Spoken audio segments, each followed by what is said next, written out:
अर्जुन खिड़की के पास बैठा ट्रेन के अंधेरे डिब्बे में चुपचाप बाहर देख रहा था। रात काफी गहरी हो चुकी थी।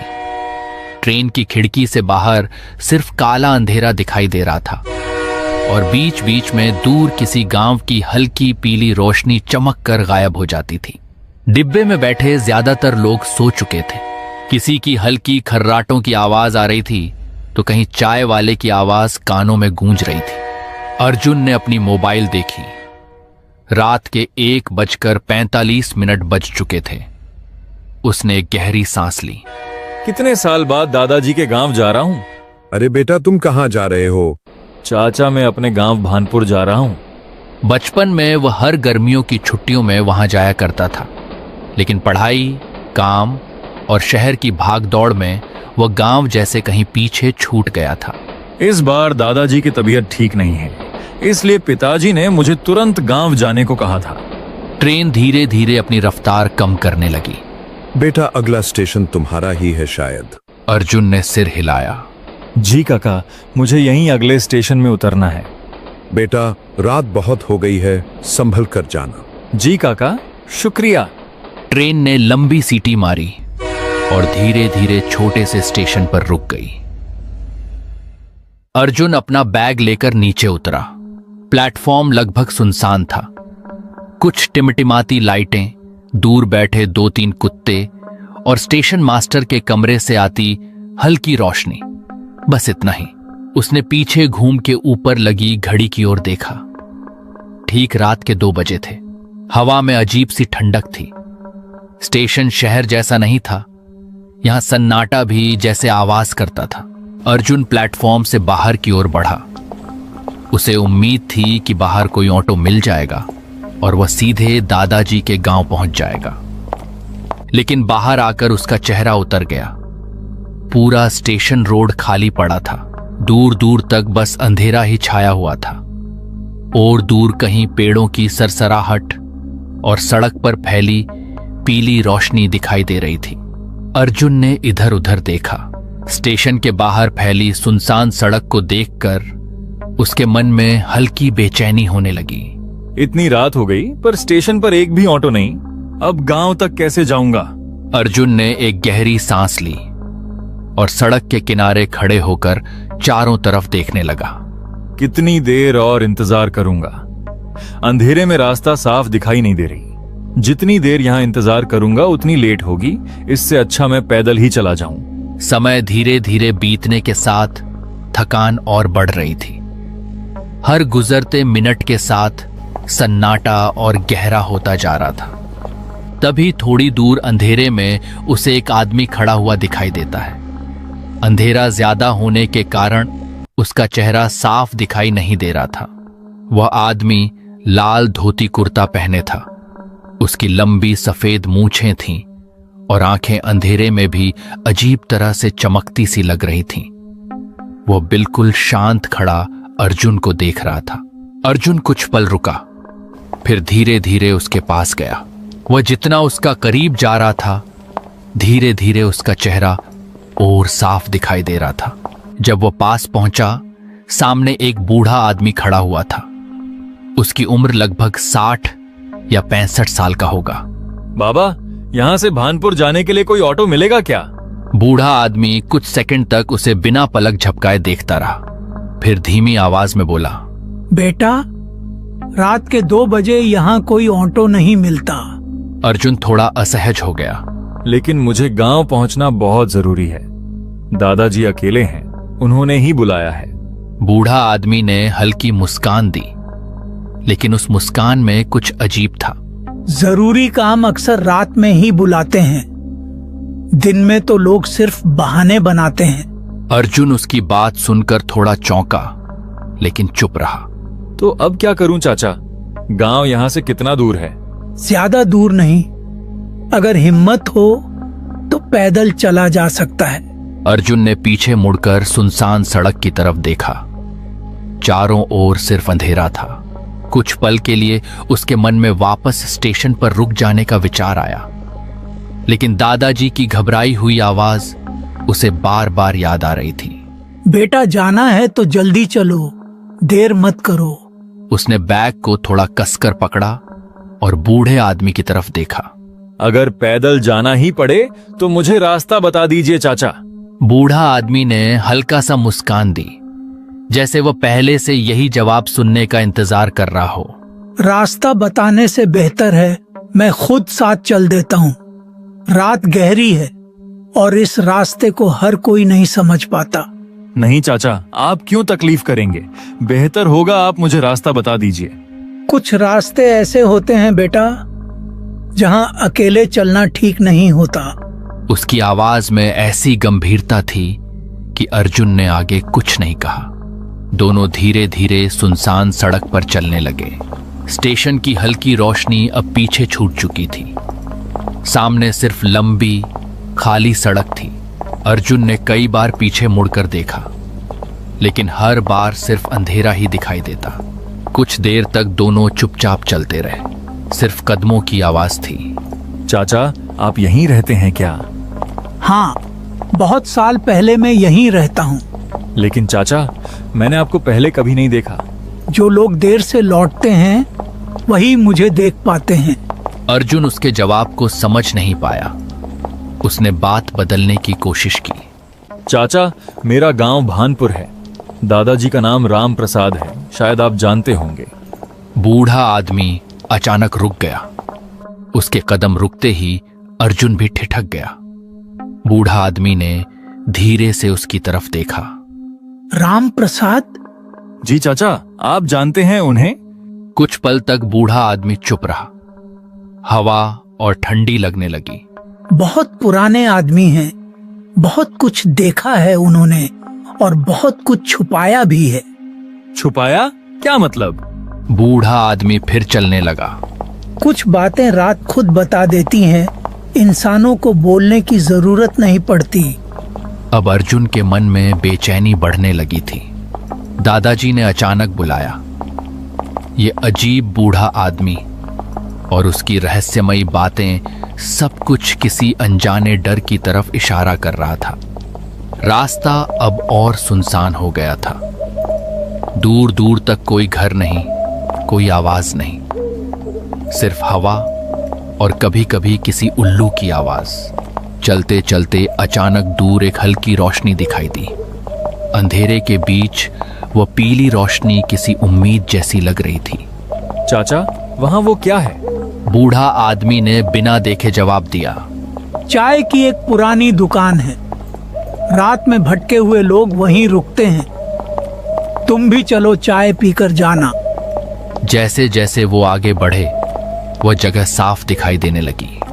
एक सुनसान मोड़ पर सड़क के किनारे टीन की छत वाली एक छोटी सी चाय की टपरी थी। बाहर एक पुरानी लालटेन टंगी हुई थी, जिसकी लौ हवा में कांप रही थी। सामने एक पुरानी लकड़ी की बेंच पर एक बूढ़ी औरत बैठी थी। उसके सफेद बाल बंधे हुए थे, चेहरे पर गहरी झुर्रियां थीं और हाथ में मिट्टी का कुल्हड़ था, जिससे वह धीरे धीरे चाय पी रही थी। बगल में एक पुरानी बेंच पर एक आदमी चुपचाप बैठा था, सिर थोड़ा झुका हुआ, हाथ आपस में जुड़े हुए और चेहरे पर अजीब सी गंभीरता। वो बिना हिले अर्जुन को देख रहा था। आओ बेटा, यही जगह है, बैठ जाओ। चाचा, ये लोग इतनी रात में यहाँ क्यों हैं? कुछ लोग रात के लिए जागते नहीं, रात उनका इंतजार करती है। अर्जुन बहुत थका हुआ था और आकर बेंच पर बैठ गया। अरे अर्जुन, देर हो गई। रास्ता ढूंढने में परेशानी हुई क्या? अर्जुन एक पल के लिए ठिठक गया। आप मुझे जानते हैं? इस रास्ते से जो भी आता है उसकी खबर पहले ही मिल जाती है। अर्जुन अब चुप था। वह बस उस आदमी को देख रहा था। तभी चाय वाले ने कहा, जो कब से चुप था, उसकी आवाज गहरी थी। शहर से आए हो शायद, चेहरा बता रहा है। जी, मैं भानपुर जा रहा हूं। दादाजी ने बुलाया है। भानपुर? जी, मुझे भानपुर जाना है। चाय वाले का चेहरा लालटेन की आधी रोशनी में था। आंखें गहरी और चेहरा ऐसा जैसे बहुत कुछ जानता हो। वहां तक पहुंचने वाले लोग अक्सर रास्ते से ज्यादा अपने अतीत से डरते हैं। आप लोग आखिर ऐसी बातें क्यों कर रहे हैं? मैं सिर्फ अपने दादाजी के पास जा रहा हूं। बेंच पर बैठा आदमी हल्का सा मुस्कुराया। हर कोई यही सोचकर आता है कि वो सिर्फ किसी से मिलने जा रहा है, लेकिन कुछ जगहों पर लोग नहीं, किस्मत इंतजार करती है। अर्जुन ने गहरी सांस ली। अब वो खुद को रोक नहीं पाया। एक बात बताइए, रात के 2 बजे इस घने जंगल के बीच ये चाय की दुकान क्यों खुली है? यहां कौन आता है? उसके सवाल के बाद अचानक सब चुप हो गए। लालटेन की लौ एक बार तेज हुई, फिर धीमी पड़ गई। बेटा, यहां वो लोग आते हैं जो रास्ता भटक जाते हैं, और वो भी जिन्हें रात खुद बुलाती है। मुझे कोई रात बात ने नहीं बुलाया, मुझे मेरे दादाजी ने बुलाया है। बेंच पर बैठा आदमी हल्का सा मुस्कुराया। अर्जुन को अब अजीब सा महसूस होने लगा था। एक अनजानी डर उसके मन में घर कर चुकी थी।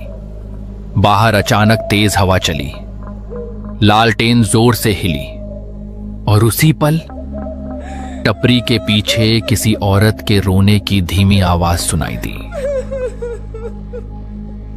अर्जुन के हाथ से लगभग कुल्हड़ छूट ही गया। उसने घबराकर पीछे अंधेरे जंगल की तरफ देखा। यह आवाज कैसी थी? वहां कौन है? कोई औरत रो रही है क्या? कुछ पल के लिए टपरी में फिर से सन्नाटा छा गया। बेटा, रात के अंधेरे में बहुत सी आवाजें सुनाई देती हैं। हर आवाज सच नहीं होती। लेकिन चाचा, मैंने साफ सुना कोई रो रहा था। कभी कभी थका हुआ मन भी आवाजें बना लेता है। शायद तुम्हारा वहम होगा। अर्जुन ने फिर पीछे देखा। अब वहां सिर्फ अंधेरा था, गहरा, चुप और डरावना अंधेरा। हवा फिर चलने लगी। पेड़ों की शाखाएं ऐसे हिल रही थीं जैसे कोई उनमें छिपकर धीरे धीरे हंस रहा हो। अर्जुन ने जल्दी से अपना बैग उठाया। नहीं, मुझे अब चलना चाहिए, दादाजी इंतजार कर रहे होंगे। भानपुर का रास्ता यहीं से सीधा है ना? बूढ़ा आदमी ने बिना कुछ कहे हाथ से सामने की पगडंडी की तरफ इशारा किया। सीधा चलते जाओ, लेकिन पीछे मुड़कर मत देखना। अर्जुन एक पल के लिए रुक गया। लेकिन पीछे मोड़ने से क्या होगा?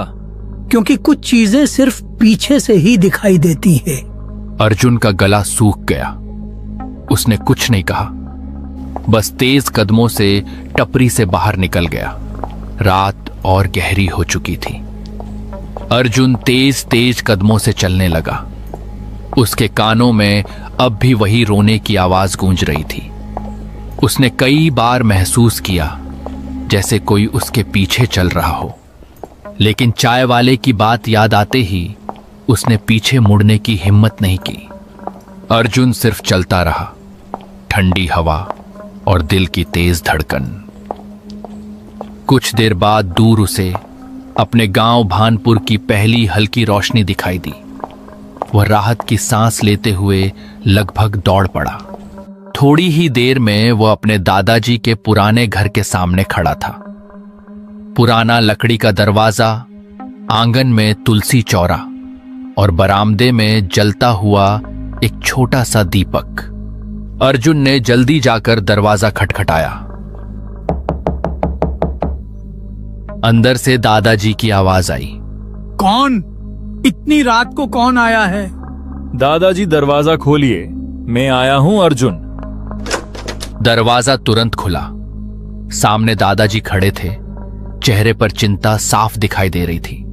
अर्जुन, इतनी देर? तुम ठीक तो हो ना बेटा? जी दादाजी, मैं ठीक हूं, लेकिन बाद में। तुम पहले अंदर आओ। अर्जुन अंदर आया। उसके चेहरे पर थकान और डर दोनों साफ थे। दादाजी, रास्ते में मेरे साथ बहुत अजीब चीज हुई। दादाजी का चेहरा गंभीर हो गया। दोनों अंदर कमरे में बैठे थे। बाहर ठंडी हवा चल रही थी। दादाजी अर्जुन के सामने खट पर बैठे थे। उनके चेहरे पर अर्जुन को लेकर चिंता साफ दिखाई दे रही थी। अर्जुन, अब साफ साफ बताओ, रास्ते में क्या हुआ? तुम्हारी आवाज सुनकर ही लग रहा है कुछ ठीक नहीं है। अर्जुन ने गहरी सांस ली। उसके हाथ अब भी हल्के कांप रहे थे। दादाजी, जब ट्रेन रात के ठीक 2 बजे स्टेशन पर रुकी तब पूरा स्टेशन लगभग सुनसान था। मैं बाहर निकला तो सोचा कोई ऑटो मिल जाएगा, लेकिन बाहर एक भी ऑटो नहीं था, सिर्फ अंधेरा और ठंडी हवा। दादाजी चुपचाप उसकी बात सुनते रहे। अर्जुन ने पूरी बात साफ साफ दादाजी को बताया। पूरा किस्सा सुनते सुनते दादाजी के चेहरे का रंग बदल गया। उनकी आंखों में साफ डर दिखाई देने लगा। कुछ देर तक वे बिल्कुल चुप बैठे रहे। दादाजी, आप कुछ बोल क्यों नहीं रहे? क्या आप उन लोगों को जानते हैं? दादाजी ने धीरे धीरे सिर उठाया। उनकी आवाज भारी हो चुकी थी। अर्जुन, उस रास्ते पर रात के बाद कोई नहीं जाता। लेकिन दादाजी, मैं तो उसी रास्ते से आया था। दादाजी ने तुरंत उसकी बात काट दी और सीधा खिड़की के पास चले गए। कुछ देर वो खिड़की के बाहर घने अंधेरे की तरफ देखते रहे। फिर उन्होंने धीरे से अर्जुन की तरफ देखा। अर्जुन, अभी रात बहुत हो चुकी है बेटा, और तुम काफी थक गए हो। अर्जुन चुपचाप उन्हें देखता रहा। इतनी लंबी यात्रा, फिर वो सुनसान रास्ता, जो भी हुआ उसके बारे में सुबह आराम से बात करेंगे। अभी तुम थोड़ा आराम कर लो। अर्जुन ने धीरे से सिर हिलाया, लेकिन उसके चेहरे पर अब भी डर साफ दिखाई दे रहा था।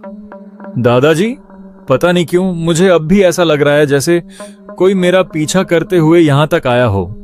अर्जुन, डर की वजह से ऐसा महसूस होता है। तुम ज्यादा मत सोचो। तुम अब जाकर सो जाओ। ठीक है दादाजी।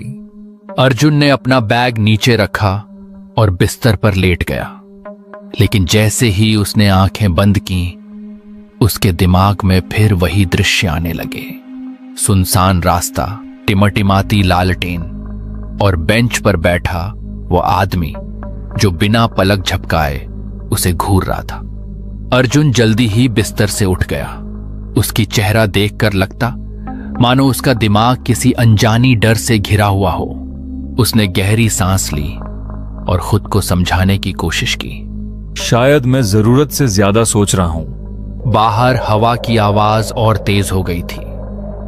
थकान इतनी ज्यादा थी कि कुछ ही देर बाद उसकी आंखें भारी होने लगीं। धीरे धीरे वो बिस्तर पर लेट गया और कुछ ही मिनटों में अर्जुन गहरी नींद में सो गया। दिन भर वह दादाजी के साथ घर के छोटे मोटे कामों में लगा रहा।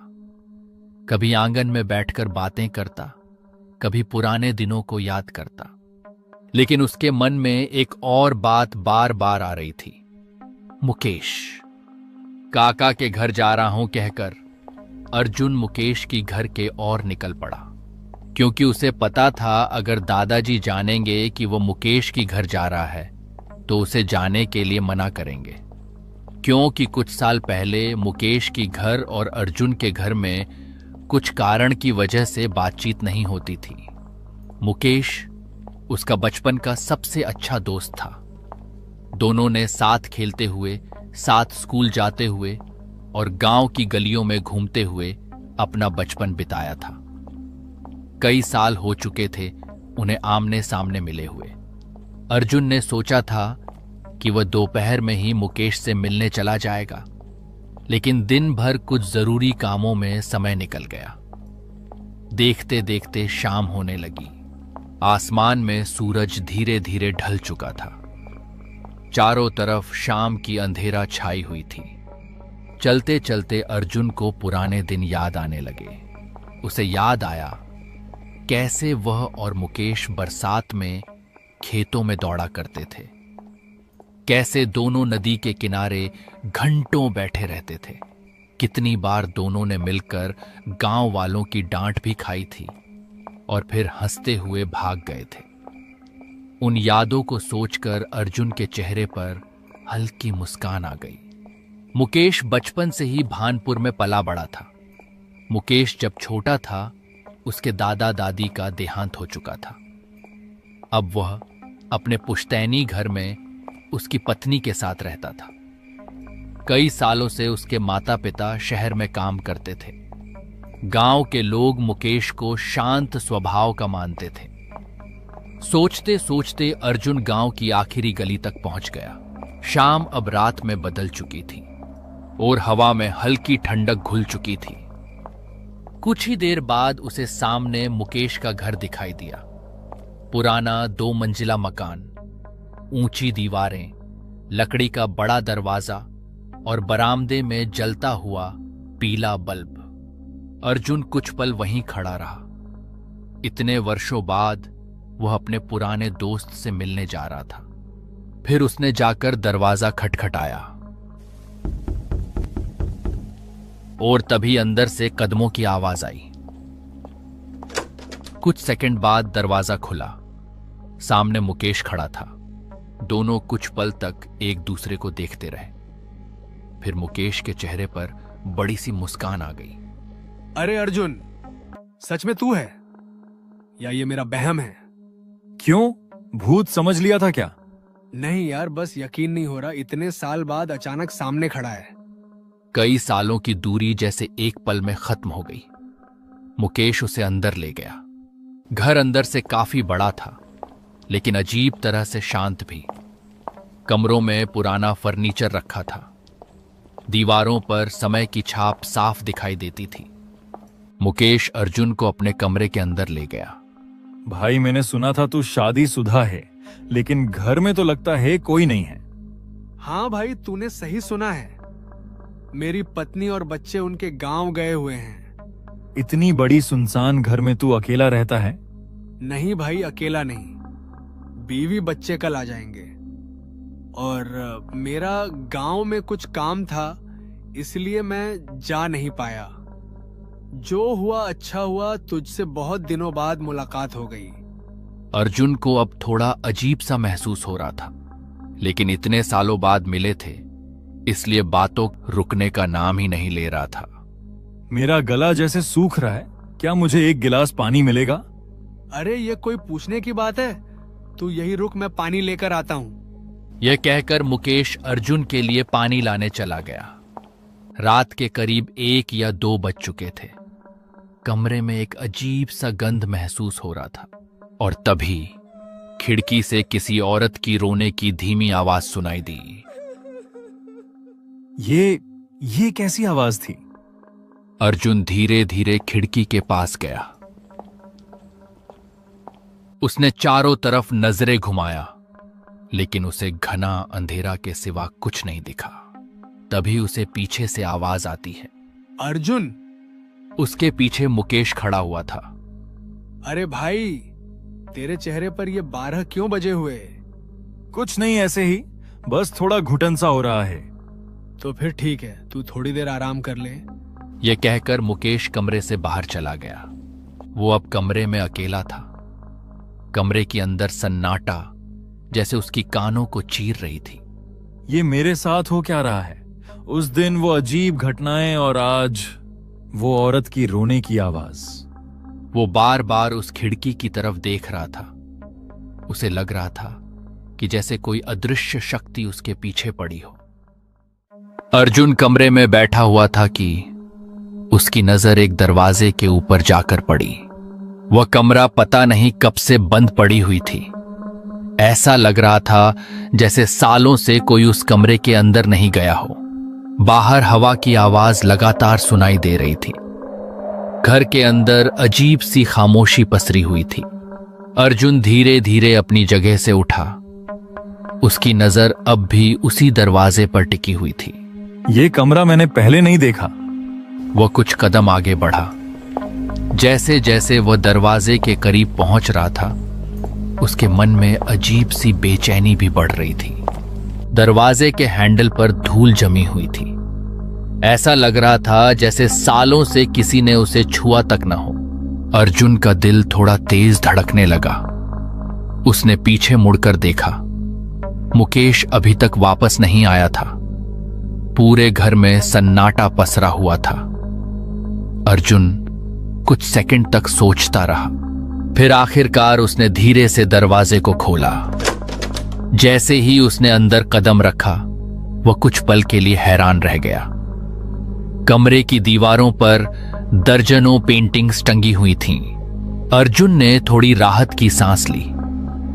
उसे अच्छी तरह पता था कि ये पेंटिंग्स मुकेश ने ही बनाया है, क्योंकि मुकेश को बचपन से पेंटिंग बनाने का बहुत शौक था। स्कूल के दिनों में भी वह हर समय कागज और रंग लेकर बैठा रहता था। शायद ये मुकेश का निजी कमरा था। अर्जुन धीरे धीरे कमरे के अंदर आगे बढ़ा।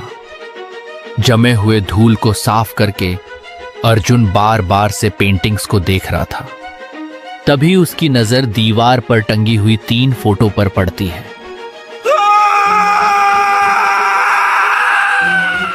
कमरे से अर्जुन की भयानक चीख की आवाज आती है। उसकी आंखें फैल गईं। चेहरा बिल्कुल सफेद पड़ गया। डर के मारे वह पीछे हट गया। उसकी सांसें बेकाबू हो चुकी थीं। दिल इतनी तेजी से धड़क रहा था जैसे सीने से बाहर निकल आएगा, और फिर बिना एक पल भी रुके कमरे से बाहर भाग पड़ा। उसकी दिल की धड़कन इतनी ज्यादा थी कि जोर जोर से सुनाई दे रहा था। अर्जुन तेजी से गलियारे से दौड़ा। मुख्य दरवाजा खोला था। वो घर से बाहर निकल गया। पीछे से मुकेश की आवाज सुनाई दी, लेकिन अर्जुन ने पीछे मुड़कर नहीं देखा। वह बस भागता रहा। गांव की गलियों में अंधेरा फैल चुका था। भागते समय रास्ता साफ दिखाई नहीं दे रहा था। कई बार उसका पैर पत्थरों से टकराया। कई बार वो गिरते गिरते बचा, लेकिन उसके मन में सिर्फ वही तीसरी तस्वीर घूम रही थी। वह लगातार भागता रहा। उसकी सांसें तेज हो चुकी थी। सीना बुरी तरह ऊपर नीचे हो रहा था।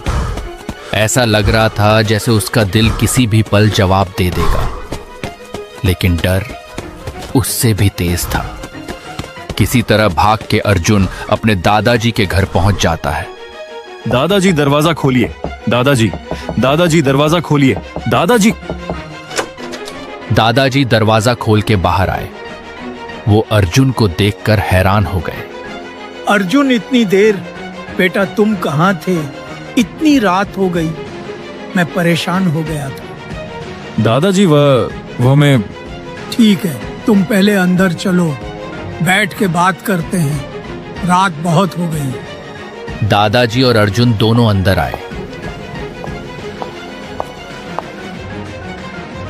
अर्जुन, अब बोलो, तुम इतने घबराए हुए क्यों हो? अर्जुन की हालत खराब थी। उसका चेहरा पीला पड़ चुका था। सांसें अब भी तेज चल रही थीं। वो कुछ सेकंड तक बोल ही नहीं पाया। फिर कांपती आवाज में उसने कहा, दादाजी, मैं आज आपको बिना बताए मुकेश के घर गया था। ये सुनते ही दादाजी का चेहरे का रंग उड़ गया। फिर क्या हुआ? अर्जुन ने पूरी बात दादाजी को बताई। दादाजी ध्यान से सब सुनते रहे। उनके चेहरे का रंग धीरे धीरे बदलने लगा। कुछ पल बाद उन्होंने धीमी आवाज में पूछा, लेकिन तुमने तो बताया नहीं, वो तस्वीरें किसकी थीं? दादाजी, और मैंने जब ऊपर की दीवार को देखा,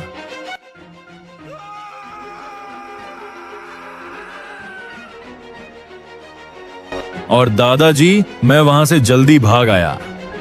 यह बात सुनते ही दादाजी के रोंगटे खड़े हो गए। लेकिन अर्जुन, तुमने तो 3 तस्वीरें बोले थे। वह तीसरी तस्वीर किसकी थी? अर्जुन के होंठ कांपने लगे। उसने कुछ बोलने की कोशिश की, लेकिन उसके मुंह से आवाज ही नहीं निकली। उसकी आंखों में वही डर फिर लौट आया। वो बस खाली निगाहों से दादाजी को देखता रह गया, जैसे तीसरी तस्वीर को याद करते ही उसकी बोलने की ताकत खत्म हो गई हो। दोस्तों, यहां तक वीडियो देखने के लिए धन्यवाद। अगर आप आगे की कहानी जानना चाहते हो कि अर्जुन वो तीसरी तस्वीर में क्या देखा या वह तीसरी तस्वीर किसकी थी, तो चैनल को जरूर सब्सक्राइब करके रखना, और वीडियो पसंद आए तो एक लाइक कर देना।